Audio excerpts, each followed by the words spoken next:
অন্যের চোখে আমি কেমন সেটা আমার বিচার্য বিষয় নয়। আমার ভেতরের শক্তি, আমার স্বতন্ত্রতা, সেটাই আসল পরিচয়। এই পৃথিবীতে প্রত্যেকটা মানুষ অসাধারণ। আমার মধ্যে যা আছে তার অন্য কারো নেই। আমার ভাবনা, আমার কাজ, আমার সৃষ্টি সব কিছুই আমার নিজস্ব। অন্যের মাপকাঠিতে নিজেকে বিচার আমি কখনোই করি না। তাদের দৃষ্টিভঙ্গি সীমাবদ্ধ হতে পারে, কিন্তু আমার সম্ভাবনা অসীম। আমরা প্রায়ই অন্যের চোখে নিজেদের প্রতিচ্ছবি খুঁজি।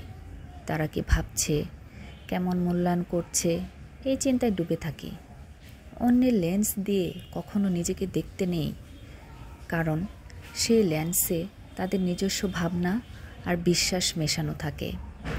আমি কখনো অন্যের সাথে নিজেকে তুলনা করি না, কারণ প্রত্যেকের পথ আলাদা, প্রত্যেকের গল্প ভিন্ন। আমি যেমন তেমনই সুন্দর, তেমনই সম্পূর্ণ।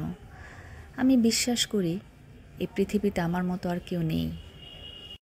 আমি কার কাছে কি সেটা দেখা বা ভাবার মতো সময় বা ইচ্ছা কোনোটাই আমার নেই, কারণ আমি আমার কাছে অনন্যা, আমি আমার কাছে অতুলনীয়।